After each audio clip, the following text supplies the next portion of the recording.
I'm Billy S, welcome back to the channel. Today we're going back to the start of our adventures as I rank all 14 first bosses in Soulsborne from worst to best. This topic was chosen by Xiphi on my Discord. Shout out to you, thank you so much, I hope I said your name right. Wait, 14 entries? There's only 7 games, did you do the math wrong, Billy, I hear you ask? Let me walk you through the bosses on this list briefly in chronological order and I'll explain. From Demon Souls, I picked the Vanguard Demon, the boss of the tutorial, as well as Phalanx, the boss of 1-1, as while the Vanguard Demon is the first boss you fight, Phalanx is likely the first boss you'll kill. From Dark Souls, I picked the Asylum Demon, as it's the tutorial boss, as well as the Taurus Demon, as I want to try and include the first main bosses after you escape the game's tutorial. From Dark Souls 2, we have the Last Giant and the Dragon Rider. Depending on whether you go to the Forest or Hyde's Tower of Flame, you can get a different first boss. Now technically the old Dragon Slayer could also be considered under this rule, but most players won't bother with that fight due to the giant dragon guarding the boss fog, so for my sanity I'm not including him. Nor am I including the early Pursuer fight, as it doesn't come with a proper boss health bar. From Bloodborne, we have the Cleric Beast and Father Gascoigne, both potentially being the first boss players will encounter depending on their path through Central Yharnam. Dark Souls 3 is similar to Dark Souls 1, as I include Iudex Gundyr and Vort of the Boreal Valley, as I wanted a boss from a level after the tutorial for comparison's sake. For Sekiro, I have Genichiro's first fight in the tutorial, as well as Gyobu Masataka Oniwa, as he's the first major boss of the game's first major level, the Ashina Outskirts. And for Elden Ring, I've chosen the Grafted Scion you fight at the very beginning, similar to Demon Souls, and Margit, the Fell Omen, as the game really tries to push you to Stormveil Castle as your first legacy dungeon, meaning he would be your first proper legend boss. That being said, let's be real, number 1, Soldier of Godric. With that clarification out of the way, all 14 first bosses in Soulsborne ranked. Let me know which is your favourite down below. Starting us off, we have what I consider to be the worst first boss in the series, the Grafted Scion from Elden Ring. Encountered after leaving the Chapel of Anticipation, this is a classic From Software boss fight that you're supposed to lose. This malformed creature of limbs and horrors is designed to pry apart any starting player, and is actually supposed to be fought much later in the game after you return via the 4 belfries. And as far as forced loss boss fights go, it's a bit on the nose, isn't it? The reason why Demon Souls' Vanguard Demon worked as a forced loss boss is because it is clearly beatable. The tells are slow enough that you can see a path forwards. With the Grafted Scion, you don't have that same confidence when its moveset is taken into account. It's fast, aggressive, and just downright difficult not only on your first time, but on subsequent playthroughs too. And if you do defeat it, you're rewarded with a drop off a cliff and a death anyway. I'll go into why Vanguard Demon is better in that boss's entry, but suffice it to say, the Grafted Scion does its job, but its job is to be on screen for 5 seconds, and when your health gets low, everything just fades to black. Every other boss on this list is beatable, they all have thought put into their placements, mechanics, etc., and for me, the Grafted Scion simply doesn't have that. I almost wish it wasn't there, so our first encounter with this enemy would be in that hall in Stormveil Castle. Next up on our list, it's the Dragon Rider from Dark Souls 2. Now as far as first bosses go, you won't find one easier than this bulky lad. For not only are many of his swings easily telegraphed, but it's entirely possible to cheese him given you don't interact with his arena's gimmick. See, you can use levers throughout Hyde's Tower of Flame to raise the platforms in his arena, making it wider. But if you enter the arena without raising any of the platforms, it's just this very small space where a single lunging attack from the Dragon Rider will see him using his own momentum to slide past you and off the edge to his death. A majority of the other bosses on this list aren't able to kill themselves, and the main one that can, the Taurus Demon, is AI programmed to avoid that outcome as much as possible. Even the slowest of tutorial bosses are more deadly than the Dragon Rider. You can tell that while he's hilariously easy, the developers aren't actually expecting him to be your first Dark Souls 2 boss, but I can only imagine the disappointment for players who fought him as their first fight, and found the battle over in mere moments. Even the Asylum Demon lasts longer as a fight. And following up our previous entry, it's his bestie from Dark Souls 2, the Last Giant. Quite frankly, the only reason this boss has a leg up, pun unintended, over the Dragon Rider on this list, is because while this boss's moveset is quite frankly a joke, it at least has some originality to it once he tears off his arm and begins using it as a club. It's also worth noting the Last Giant holds far greater lore significance to the bearer of the curse than a random Dragon Rider, given it's the future self of the Giant Lord you kill much later in the game. I do love that it has an opening cutscene though. You get to see that horrific blood red filter they kept using as it rises from the ground and proceeds to stomp on you. And I have to give the Last Giant some props. I died to it once. I was careless. But he got me, and that deserves a kudos. I just don't see this boss on the same level as the rest of the series, as you're only looking at its legs the whole time, and you never get to take in the spectacle of fighting a giant. At least Dark Souls 3 fixed that when we fought Yhorm. I really wish we had a boss for the tutorial zone instead, like every other game in the series. It hurts so much more with Dark Souls 2, as you have to get a decent ways into the opening hours before facing your first boss. The biggest hook of these games are these fights, and Dark Souls 2 takes like over an hour to get you to your first one? Come on. Just missing out on our top 10, we have the Vanguard Demon from Demon's Souls. Given this is a boss fight where a single death has you being hurtled into the Nexus, with the only rematch option being to reset the game or settle for the one in the Shrine of Storms, I can only rank the Vanguard Demon so highly. But I think it acts as a very standard opening boss for the Souls series and sets the tone of the original game.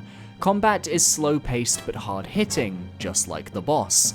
Movement is valuable, stamina management is paramount, and positioning is important. These are all lessons you'll learn as you'll whittle the boss down. The moveset is your classic Asylum Demon Erdtree Avatar-style series of long swings, only this guy has an axe. What I like about the Vanguard Demon that the Grafted Scion fails to achieve is that beating this guy gets you a genuine reward. You're given the satisfaction of overcoming a large demon, and then you get teleported to a special area where you get a series of useful items, before being humbled by a Dragon God punch to the face. You still get killed and sent to the Nexus as the plot demands, but you're taken out by something beyond your comprehension after being rewarded with some nice items. A far cry from the Grafted Scion where you get one shield that you probably can't use, and then accidentally fall off a cliff. Yet, of the Soulsborne forced loss bosses, there is one better. If I can just take a moment of your time, I'm trying to reach 10,000 subscribers by the end of 2023, and now I'm back from summer break, I know we can do it. Look at how many of you aren't subscribed, so be sure to parry that subscribe button for more gaming countdowns every Wednesday and Saturday. Back to the video.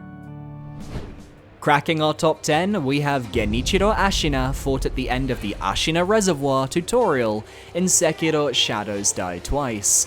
The final forced loss fight on this list, and the main reason why I don't have him higher.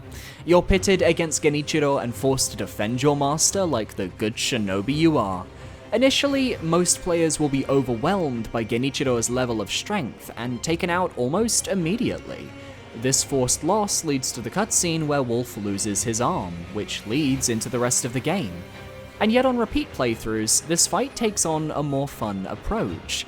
See, Genichiro uses the same moveset from his later boss fight atop Ashina Castle, which means if you've memorized his attacks from there, you can apply that knowledge to a new game file when you face off against him in the Flower Field.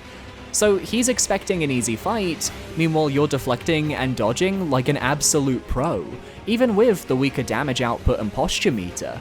Or if you're New Game Plusing, you're just fucking him up.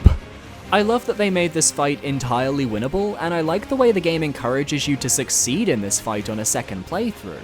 It trusts that you remember the mechanics, and it rewards you not with items, sadly, but with a slightly different cutscene to reflect your skill. Instead of Genichiro honorably slicing your arm off, one of his Nightjar's servants has to distract you with a projectile, giving him the opening to do that permanent damage. It may not seem like much, but knowing how Genichiro is a proud man, it feels like a victory to me. Next up, it's the Taurus Demon from Dark Souls 1. Now, legendary YouTube channel Outside Extra once did a series called Souls Academy, where Luke, one of the channel's 2 hosts, and a regular adult man, taught Ellen, the channel's other host, how to play Dark Souls. And one thing that stuck out about their playthrough was Luke explaining that every boss in Dark Souls has something to teach the player. It's actually something I agree with, and the Taurus Demon to me is here to teach the player about unusual boss arenas. From the way it's set atop a narrow wall, a few holes on the sides that you've got to be careful with your rolls and positioning lest you find yourself falling from the edge, to the hidden trap where if you go too far forwards, there are archers on the tower behind you that are ready to snipe. Being observant would mean finding the ladder leading up to that roof, killing the archers, and finding a nice traditional circular spot to fight the boss in if that floats your boat, as the Taurus Demon can jump up there if you goad him into it. But it also acts as a great plunging attack spot, something you'll have learned from the game's prior boss fight, acting as a test of your current game knowledge. And if you're Ellen from Outside Extra, you'll also learn that sometimes the Taurus Demon can just say screw it and fall from the arena. Unlike the Dragon Rider from Dark Souls 2 though, this rarely happens in normal gameplay, making it feel more special, and thus I don't penalize the fight. Next up, we have the first proper boss fight in the Soulsborne series, Phalanx, the boss of 1-1, the Gates of Boletaria. Now, many will look at the battle and think it's a bit tedious, what with how you have to defeat the smaller hoplites to get a crack at the forbidden egg yolk in the center. Yet, I think Phalanx works as a gimmicky boss because it's part of Demon Souls. This is the one Soulsborne game that focuses on strategy when it comes down to taking the bosses out. You're not just one-on-one dueling or hitting the big enemy until it dies, at least most of the time. There's always a little quirk to handle, and the way you go about solving these issues is part of the experience. Phalanx forcing players to realize that the only way to win the fight is to tactically remove the enemies surrounding the main nucleus one by one is a way of teaching players that fights aren't going to be straightforward. You're going to face obstacles that will seem tough at first, but a little ingenuity in this case, as well as some thrown firebombs you can farm in the level, can give you the opening you need to get some damage in. The boss does regenerate health if left alone for too long, which isn't quite my cup of tea, but it only further incentivizes you to clear out the remaining enemies so you've got nothing between you and your prey. The Phalanx also has a big influence on future Soulsborne games, with an enemy reference in the Painted World of Ariamis, as well as a spiritual successor in the Silver Tier enemies in Elden Ring. So it's also an enemy type that From Software really enjoyed. Not bad for a first boss of the series. And starting out the top 50% of our list, we have the Asylum Demon from Dark Souls 1. As far as tutorials go, I think nothing beats the Undead Asylum area. It's set up in the perfect way to teach the players the game's mechanics, rewarding them with new items as they progress, and the Asylum Demon is a massive part of the structure. Dropping down when you enter the main courtyard for the first time, the Asylum Demon will absolutely destroy you should you attack with your broken weapon. It's large, in charge, and likely gave veteran players a heart attack given its similarity to the Vanguard Demon. It's also here where this battle sinks or swims for players.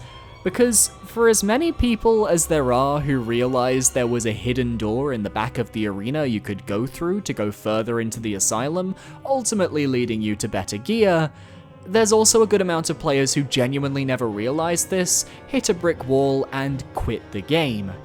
Do I penalize the Asylum Demon for this? I think it knocks it out of my top 5, but for the majority of players who got through the second half of the Asylum, there is something satisfying about learning to plunging attack and seeing the health bar drop by a third on the boss. The Asylum Demon has such a simple moveset that with enough patience and confidence, you can take it down in no time, and seeing a first-time player who's never touched a Souls game realize they can defeat this behemoth is a sight to behold. And on New Game Plus, you can kill the Asylum Demon during your first encounter for a special weapon, giving the game a slight replayability factor that we've only seen in Genichiro Ashina's fight so far, with that different cutscene. I love it. Next up, we have a boss fight that I truly have warm fuzzy nostalgia for, but that I also feel is a great introduction to the beast fights in Bloodborne. That's right, it's the Cleric Beast. Fought on Central Yharnam's Great Bridge, this Manus-looking monstrosity is designed to absolutely terrify and overwhelm the player. Beasts are a focal aspect of Bloodborne's early and mid-game, being a main part of the marketing, and expectations were high for the first boss fight in the game to live up to expectations. Luckily for us, they mostly did. From the moment you climb that first ladder to the lamp and hear its screech echo across the town, to the way you approach the boss arena and see it leap over the balcony above to slam down onto the bridge before you, all accompanied by one of the most iconic music tracks in Bloodborne. This creature bounds towards you, and you're introduced to a moveset that rewards aggression from the player, as if you're just dodging backwards like in previous Souls games, most of his swings are going to hit you and do damage. You have to get in deep and drink of the beast's blood, but that introduces the one aspect of this fight that I kinda struggle with, and that is the camera. More than any other beast fight, due to the bridge arena being a little narrow, I found myself constantly battling with the camera as the beast caught me near the bridge's railings. It's something I could avoid probably with better positioning, but it's my experience most times I play. On a positive, I love that you can actually stun the Cleric Beast with your gun by aiming for the head at the right time, indirectly teaching the player about how beast bosses tend to actually have multiple lock-on points. If the camera was better, I would justify it being in my top 5, though I suspect with you guys in the comments this fight's mileage is going to vary by a lot, especially for those of you that don't like Bloodborne, so let me know your thoughts down below. Okay, we're starting off my top 5, and I'm just gonna say it, this next choice is a me pick. I did this purely for myself. I don't expect or even want anybody to agree with me, but I absolutely love and adore Vort of the Boreal Valley. He is one of my comfort bosses in Dark Souls 3, and in general, I actually would have him above Iudex Gundyr, but since we're ranking first bosses and I'm taking into account what these bosses teach the player, he's not as integral to teaching you Dark Souls 3's mechanics as Iudex. So what are the pros? Vort is a perfect introduction to the concept of the larger enemy designs we expect from classic Soulsborne, especially after going through a city of smaller knights and hollows. He also teaches you the age-old Soulsborne technique of hugging the booty, smacking the booty, becoming the booty. And I actually think the camera works well in this fight, which is what puts him above the Cleric Beast since I feel they fill similar niches in their game. Is he hard? No, and that's the point. Dodging to the left and right during his enraged charge attacks is pretty simple. He has easy to punish openings with his frost breath. The game wants you to capitalize on these. It's teaching you how to handle bigger threats in a safe environment. And that's also on top of the boss having a rad as hell design, and possibly one of the most iconic pieces of music on the soundtrack, given Vort's second phase has been used in memes across the globe. It is perfection to the ears, and it will always get him a boost from me. And right after his bestie, we have my other Dark Souls 3 entry, Iudex Gundyr. I explained in the last segment that just as a general boss, I prefer Vort, but I can't deny that Iudex Gundyr is a fantastic tutorial boss that doesn't coddle the player with Asylum Demon-style slow attacks. Iudex is a straight-up combat check, ensuring that players either know how to dodge or shield their way through attacks, while managing with those few Estus they start with. He hits pretty hard and doesn't do a terrible amount of damage, enough to make you panic, not enough to one-shot though. As someone who really enjoys rolling in these games, Dark Souls 3 is for me, and it feels very satisfying dodging through Iudex's varied moveset. Some of his attacks come off on a slight delay as well, introducing that concept to the player nice and early. As far as one-on-one duels go, it is a top-tier early fight. Where it loses me is his enraged state. I've gone on record stating I'm really not a fan of the Pus of Man enemies in Dark Souls 3, nor am I the biggest fan of the giant goop monster emerging from Udex to attack the player. It creates a scenario where the hitbox for damage has suddenly grown and might cause newer Unkindled to back away and refuse to make a move to approach, which is the worst thing that you could teach a player. You can firebomb it to stun the creature for a short time, allowing you some good damage, but the fight changes when you realize that despite being a gigantic creature now, staying close to Udex's body is your safest bet. The further away you are, the more likely you're going to get hit by the wide-reaching attacks of the pus. So by staying near Udex's body, you can dodge his jumps and slams and get those final hits in. I still think this boss fight is a great tutorial, and I like that it's balanced around every class in the game, as no matter what you start with, you have to overcome his fight to level up and mess around with your stats. All set to a fabulous OST that I still think about to this day. But it's not my top 3. Anybody who has watched my Elden Ring boss ranking should have seen this coming. Margit the Fell Omen is my second runner-up. Now, I think Margit is a fantastic fight, and a great test for the Elden Ring players to see if they're ready to face Stormveil Castle. In fact, I consider him to be harder than pretty much everything in the Legacy Dungeon, including Godric. You can choose to fight him as early or as late as you want, but it's clear from the marketing and from the way the game encourages you to visit Stormveil that he is the first legend boss you should fight if you want to take Elden Ring's default path. The first half of the battle is consistent with what you'd expect from a first boss, a somewhat slower, more deliberate paced series of attacks that can be blocked or guarded with relative ease, followed by a few quicker paced attacks to keep you on your toes since you're in Elden Ring now, get with the times.